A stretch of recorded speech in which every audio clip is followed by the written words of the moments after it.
Welcome back exam tree. फिर से current affair के स्पेशल सीरीज में सभी का हाजिर है।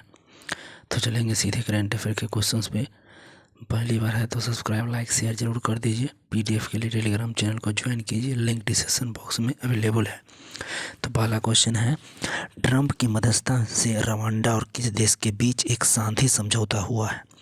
तो ट्रंप की जो मध्यस्थता के साथ हुआ है और रवांडा में हुआ है एक शांति समझौता, जिससे वहाँ 30 वर्ष पुराना संघर्ष खत्म होने की उम्मीद है। तो ये कांगो लोकतांत्रिक गणराज्य है डीआरसी। दूसरा है, भारत की पहली 24/7 ऑनलाइन अदालत कहाँ शुरू हुआ है? तो कोल्लम केरल में 24 घंटा ऑनलाइन अदालत चलेगी केरल में, कोल्लम। नेक्स्ट क्वेश्चन है, 33वें दक्षिण पूर्व एशियाई खेल SEA गेम्स 2025 का मेजबान कौन होगा? तो 33 नंबर का दक्षिण पूर्व एशियाई खेल है और इसके मेजबान देश थाईलैंड है। नेक्स्ट क्वेश्चन है, टाइम पत्रिका के 2025 का पर्सन ऑफ द ईयर किसे नामित किया गया? टाइम्स पत्रिका है जो पर्सन ऑफ द ईयर हर साल घोषित करता है। इस साल का जो है आर्किटेक्ट्स ऑफ AI को नियुक्त किया गया है।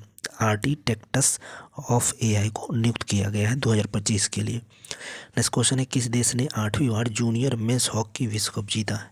तो जूनियर मेंस हॉकी कप 8वीं बार जीता है जर्मनी ने।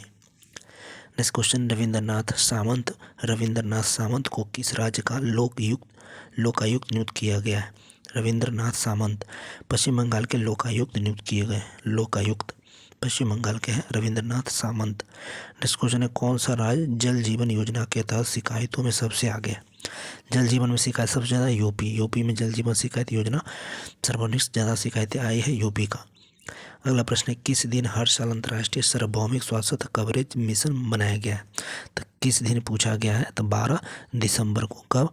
तो 12 दिसंबर को ये अंतर्राष्ट्रीय सार्वभौमिक स्वास्थ्य कवरेज दिवस मनाया गया है।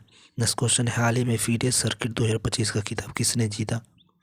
फीडे सर्किट 2025 का खिताब रमेश बाबू प्रज्ञानंद ने फीडे सर्किट 2025 का खिताब जीता है। नेक्स्ट क्वेश्चन है, किस देश के राष्ट्रीय व्यंजन को यूनेस्को की अमूर्त सांस्कृतिक विरासत सूची में शामिल किया गया है? तो यूनेस्को की सांस्कृतिक विरासत सूची में तो इटली का है। ये किसका है? तो इटली का। नेक्स्ट क्वेश्चन, अगला क्वेश्चन है, आगामी खेल प्रतियोगिता कुछ क्वेश्चन हैं, देख लीजिए। 33वें दक्षिण पूर्व एशियाई खेल, इसका आयोजन कहाँ हुआ? जस्ट पूछे है, थाईलैंड में। 33वें दक्षिण पूर्व एशियाई खेल का जो आयोजन थाईलैंड में होगा, ठीक है। पिकल बॉल विश्व कप 2025 ये कहाँ होगा? तो अमेरिका, USA में होगा। पिकल बॉल विश्व कप 2025 अमेरिका। हॉकी पुरुष एशिया कप ये कहाँ होगा? तो राजगीर, बिहार में। कहाँ होगा भैया? तो बिहार में। ये हॉकी पुरुष Asia cup 2025 Rajgir, Bihar. T20 world cup men's 2026, T20 world cup पुरुषों वाला जो होगा Indonesia plus Bharat, Indonesia plus Sri Lanka T20 men's world cup.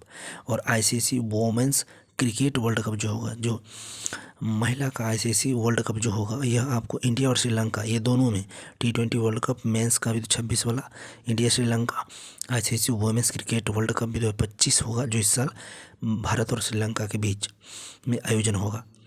Champions trophy 2025 जो होगा ये UAE और पाकिस्तान के बीच। चैंपियंस ट्रॉफी 2025 ऑलरेडी हो चुका है। चैंपियंस ट्रॉफी 2025 UAE और पाकिस्तान के बीच वो आयोजन स्थल था। FIDE chess world cup 2025 India Goa में हुआ है, ये भी हो चुका है। फीडे वर्ल्ड कप, ठीक है, FIDE chess world cup 2025 Goa Bharat हो चुका है। FIFA men's world cup 26 USA, Mexico और कनाडा, 3 देशों के बीच। वेरी इंपॉर्टेंट, ध्यान रखिएगा। VVI तो आपको ले लीजिए, यहाँ पे क्या क्या हम बोले हैं। FIFA men's world cup 2026 USA, Mexico और Canada. FIFA women's world cup 2027 Brazil बताए हैं।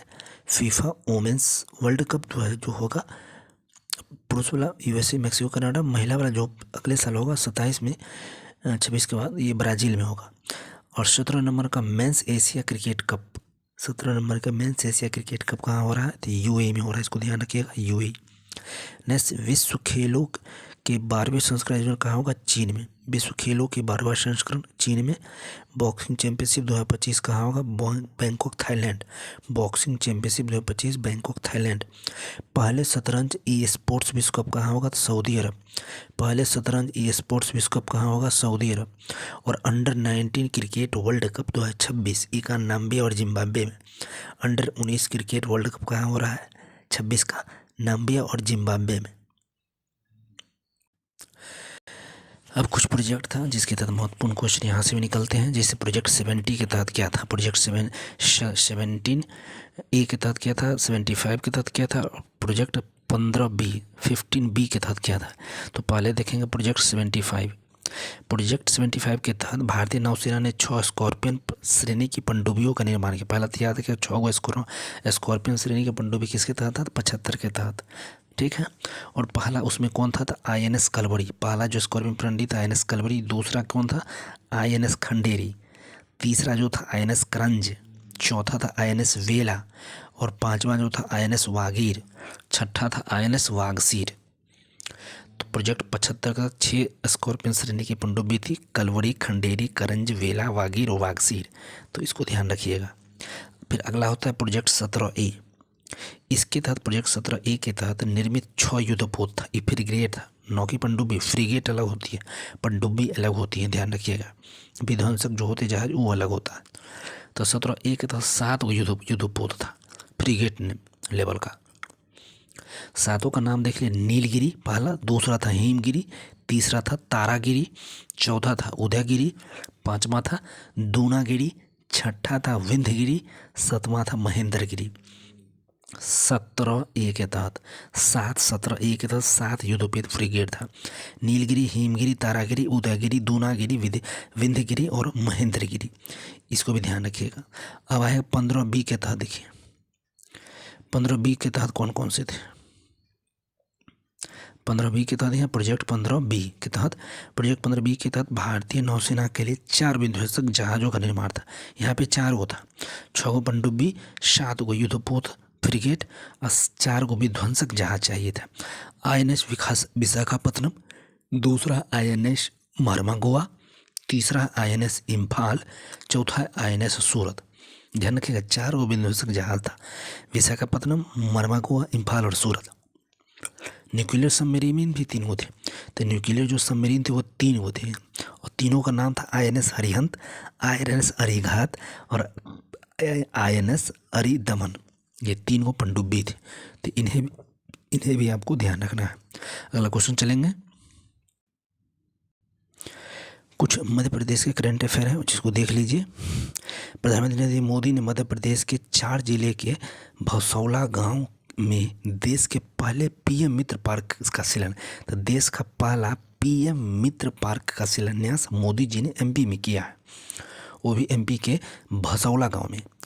MP का अगला क्वेश्चन है। मध्य प्रदेश के जबलपुर शहर में ही भारत का पहला हिंदी माध्यम MBBS कॉलेज खोला है। तो जबलपुर में ही हिंदी के माध्यम से अब MBBS डॉक्टर बन सकते हैं और MP में ही खोला गया है। पंचमढ़ी वन्यजीव अभयारण्य का नाम बदल के राजा जी भूभूत सिंह वन्यजीव अभयारण्य, इंपॉर्टेंट है, राजा जी भूभूत सिंह वन्यजीव अभयारण्य MP के में पंचमढ़ी का नाम बदल दिया गया है। ठीक है। और राहवीर योजना मध्य प्रदेश का ही है। राहवीर योजना मध्य प्रदेश का ही है। मध्य प्रदेश ने देश की पहली समर्पित ग्लोबल कैपेबिलिटी सेंटर CGEI नीति 2025 पेश की है। ये भी ठीक है। तो GCC MP का समर्पित है। नेक्स्ट मध्य प्रोजेक्ट चीता के तहत भी बोत्सवाना से 8 गो चीता लाके मध्य प्रदेश के कोनो राष्ट्रीय पार्क में रखा गया है। तो इसको भी ध्यान रखिएगा। यूनेस्को का पहला संगीत शहर, यूनेस्को ने संगीत शहर किसको कहा? ग्वालियर को घोषित किया है। तो यूनेस्को का पहला संगीत शहर चुना गया है ग्वालियर को। और देश का 58वां टाइगर रिजर्व कौन था? Madhav tiger reserve. तो क्वेश्चन पूछा जा सकता है माधव टाइगर रिजर्व किसका? तो MP का ही। वीडियो अच्छा लगा तो लाइक शेयर करते रहिएगा। नेक्स्ट, देश की पहली सोलर सिटी कौन है? तो सांची। देश की पहली सोलर सिटी क्या है? सांची है। प्रधानमंत्री मोदी ने ग्वालियर में बायो CNG प्लांट के साथ भारत की पहली आधुनिक आत्मनिर्भर लाल टिपारा गौशाला का उद्घाटन किया है। तो लाल टिपारा गौशाला कहाँ खोला गया है? CNG प्लांट से आधारित था, आधुनिक है और ये भी मध्य प्रदेश में खोला गया है। तो इन सारे क्वेश्चंस को ध्यान रखिए जो एमपी के लिए है, इंपॉर्टेंट फॉर ऑल एग्जाम के लिए। महाराष्ट्र के कुछ करंट अफेयर हैं, देख सकते हैं। 5 समुद्र तटों को अंतर्राष्ट्रीय ब्लू फ्लैग मिला है। 5 को समुद्र तट है और महाराष्ट्र का, और इसको ब्लू फ्लैग प्रमाण मिला है, इसको ध्यान रखिएगा। गुणोत्सव राज्य को राज्योत्सव घोषित किया महाराष्ट्र ने। 3 भाषा पॉलिसी लाया था महाराष्ट्र ने, उसको वापस कर लिया है, इसको ध्यान रखिएगा। सतनबारी गांव को भारत का पहला स्मार्ट इंटेलिजेंट विलेज बनाया जाएगा। स्मार्ट इंटेलिजेंट विलेज बनाया जाएगा किसको? सतनबारी गांव। कहाँ का है? महाराष्ट्र का। सुप्रीम कोर्ट ने महाराष्ट्र के हिल स्टेशन माथेरन में हाथ रिक्शा को अमानवीय प्रथा बताकर उसे बंद करने की सलाह दी है और ई रिक्शा चलाने का आदेश दिया है। तब माथेरान में हाथ रिक्शा अमानवीय दुर्व्यवहार था और सुप्रीम कोर्ट ने कहा नहीं, इसको बंद करना पड़ेगा। पशुपालन और मुर्गी पालन को कृषि का दर्जा दिया है, कौन दिया है बेचारा? तब महाराष्ट्र ने दे दिया है। किस राज्य सरकार के द्वारा शक्तिपीठ एक्सप्रेस वे योजना को मंजूरी दिया है? तो महाराष्ट्र। तो महाराष्ट्र का इंपॉर्टेंट क्वेश्चन है। वीडियो अच्छा लगा तो बिल्कुल लाइक ठोकते चलिएगा। नेक्स्ट क्वेश्चन चल करते हैं। भारत का पहला अंडर वाटर म्यूजियम कौन सा है? तो महाराष्ट्र। भारत का अंडर वाटर म्यूजियम कहाँ का है? तो महाराष्ट्र का हो जाएगा अंडर वाटर म्यूजियम। देश की पहली एआई यूनिवर्सिटी कौन है? तो Maharashtra. AI university Maharashtra, under water museum Maharashtra. पशुपालन और मुर्गी पालन को कृषि का दर्जा देने वाला भी महाराष्ट्र है। महाराष्ट्र के स्कूलों में हिंदी को सामान्य तीसरी भाषा के रूप में भी बताए ही थे, और लेकिन उसको विरोध के कारण ले लिया गया है। पिंक ई रिक्शा योजना, पिंक ई रिक्शा करके बिहार में भी चलता, और पिंक ई रिक्शा योजना क्योंकि वह हाथ वाला जो था उसको अमानवीय सुप्रीम कोर्ट ने ठहराया था, उसको बंद कर दिया है। भारत की जीडीपी में सबसे अधिक योगदान देने वाला राज्य कौन है? तो खुद महाराष्ट्र है। भारत के सबसे गहरे पानी वाले बधावन पोर्ट का उद्घाटन महाराष्ट्र में हुआ था। गहरे पानी वाला जो पोर्ट है बधावन पोर्ट, इसका भी महाराष्ट्र में किया गया है। एक और क्वेश्चन था, गाय को राजमाता की उपाधि भी देने वाला महाराज बन गया महाराष्ट्र। गाय को राजमाता को उपाधि महाराष्ट्र दिया है। चलिए अगला क्वेश्चन, राजस्थान रिलेटेड कुछ क्वेश्चंस हैं। राजस्थान की राजधानी जयपुर है। मुख्यमंत्री भजनलाल शर्मा है। राज्यपाल वहाँ के हरिमऊ भागरे हैं। राष्ट्रीय उद्यान की बात करेंगे, राजस्थान का मुकुंदरा हिल्स राष्ट्रीय उद्यान, मरुस्थल राष्ट्रीय उद्यान, केवला देव घना पक्षी विहार राष्ट्रीय उद्यान है, रणथंभौर राष्ट्रीय उद्यान, सरिस्का राष्ट्रीय उद्यान। तो ये सब आप लोगों को बिल्कुल नॉर्मल वे में था, याद ही होगा। कुछ करंट अफेयर हैं जो बेसिक पॉइंट है। एसआईआर के तहत मतदाता सूची को पूरी तरह से डिजिटल करने वाला राज्य बना। एसआईआर सूची जो चुनाव से संबंधित अभी इस घेरे में है और उसको पूरा करने वाला राजस्थान बना है। इंडियन यूनिवर्सिटी गेम्स का 5वां संस्करण कहाँ हुआ है? तो राजस्थान में हुआ है। आवारा कुत्तों के प्रबंधन के दिशा निर्देश जारी करने वाला पहला राज्य बना है राजस्थान ही बना है। आवारा कुत्तों को भी प्रबंधन किया जा रहा है। खैरतल तिगारा जिला का नाम बदलकर भतृहरि नगर घोषित किया है। तो खैरतल तिगारा जिला का नाम बदल दिया गया है। राजस्थान के Manika Vishwakarma miss India universe के लिए चुनी गई है। मनिका विश्वकर्मा कहाँ थी? तो राजस्थान के थे और इसको मिस यूनिवर्स के लिए चुना गया है 2025। ध्यान रखना है। पंडित दीनदयाल उपाध्याय गरीबी मुक्त गाँव योजना कहाँ चल रहा है? तो राजस्थान में चल रहा है। राज्य में दुर्लभ एल्बिनो सूरजमुखी गिलहरी की पहली देख कहाँ मिली है? तो आपको राजस्थान में मिला है। प्लास्टिक कचरे से निपटाने के लिए 1000 पंचायतों में बर्तन बैंक को शुरू कर रहा है कौन? तो राजस्थान। प्लास्टिक कचरे से निपटाने के लिए 1000 पंचायतों में बर्तन बैंक को शुरू कर रहा है राजस्थान। राजस्थान सरकार ने राज्य में स्कूली बच्चों को दुर्घटना बीमा प्रदान करने के लिए शिक्षा संजीवनी योजना को लागू किया है। फरवरी 2025 में राजस्थान के अजमेर शहर में ट्रांसजेंडर के पहले अखिल भारतीय सम्मेलन का मेजबानी होगा। पहले अखिल भारतीय सम्मेलन जो ट्रांसजेंडर के लिए कहाँ हो रहा है? तो राजस्थान में। तो ये था राजस्थान के महत्वपूर्ण करंट अफेयर। आई होप ये बिल्कुल आपके लिए हेल्पफुल होगा, तो जितना हो सके कमेंट करें। अब कुछ हालिया नियुक्ति देख लिया जाए, ठीक है। केंद्रीय प्रत्यक्ष और कर सीमा शुल्क बोर्ड के जो अध्यक्ष कौन है? तो विवेक चतुर्वेदी, जिसको बोलते हैं सीबीआईसी। सीबीआईसी के कौन है? सीबीआईसी के अभी अध्यक्ष हो जाएंगे विवेक चतुर्वेदी। भारतीय प्रतिभूति और विनिमय बोर्ड जो है जिसको बोलते हैं सेबी का पूर्वकालिक सदस्य कौन है? तो संदीप प्रधान। नीतीश कुमार जो 10वीं बार बिहार के मुख्यमंत्री बने हैं, सबको मालूम है। भारतीय खाद्य सुरक्षा और मानक प्राधिकरण जिसको फसाई बोलते हैं, फसाई FSSAI, इसके कार्यकारी अध्यक्ष कौन है? तो रंजित पुन्हानी कौन है? फसाई के। और BFI मतलब भारतीय मुक्केबाज महासंघ के कौन है? तो अजय सिंह। BFI भारतीय मुक्केबाज महासंघ के अजय सिंह। उपराष्ट्रीय सुरक्षा सलाहकार के NSA के कौन है? तो अनीश दयाल सिंह। NSA के कौन है? तो Anish Dayal Singh. Broadcast audits research counselling BARC के अध्यक्ष कौन हो जाएंगे इंडिया? तो इसके Gaurav Banerjee. BARC broadcast audits research counselling के कौन है? तो बार्क गौरव बनर्जी। और उपसेना प्रमुख कौन है? तो लेफ्टिनेंट जनरल पुष्पेंद्र सिंह। उपसेना प्रमुख कौन है? तो लेफ्टिनेंट जनरल पुष्पेंद्र सिंह। सशस्त्र सीमा बल के जो SSB के नए महानिर्देशक कौन है? तो संजय सिंघल। संजय सिंघल SSB के हैं। और संसद टीवी के मुख्य कार्यकारी अधिकारी कौन है? संसद टीवी के तो लोकसभा महासचिव उत्पल कुमार सिंह। ठीक है। रॉ के कौन है? तो पराग जैन। सबको मालूम है रॉ के कौन है? पराग जैन। राष्ट्रीय महिला आयोग के कौन है? तो विजय किशोर हटाकर। राष्ट्रीय महिला आयोग के अध्यक्ष कौन है? तो विजय किशोर हटाकर। रेलवे बोर्ड के कौन है? तो सतीश कुमार। रेलवे बोर्ड के नए अध्यक्ष सतीश कुमार। SBI के chairman CS Shetty. CS Shetty SBI के चेयरमैन है। SBI के कौन है? तो CS शेट्टी हो जाएंगे SBI के। इसरो के प्रमुख कौन है? तो V नारायण। इसरो के प्रमुख कौन है? V नारायण। नए वित्त सचिव कौन है? तो अजय सेठ। अजय सेठ हो जाएंगे। ठीक है। नए वित्त सचिव है। ठीक है। नीति आयोग के पूर्वकालिक सदस्य नियुक्त हुए हैं कौन? तो राजीव गाबा। नीति आयोग के पूर्वकालिक सदस्य नियुक्त हुए हैं राजीव गाबा। ठीक है। पर मोदी जी के निजी सचिव हैं तो हो गए निधि तिवारी। निधि तिवारी मोदी जी के निजी सचिव बने हैं।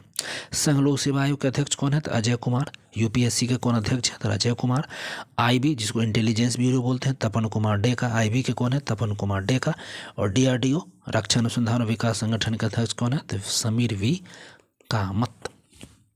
तो बस आज के लिए इतना ही। वीडियो अच्छा लगा तो लाइक शेयर सब्सक्राइब जरूर करें। मिलते हैं अगले वीडियो में। धन्यवाद। Take care.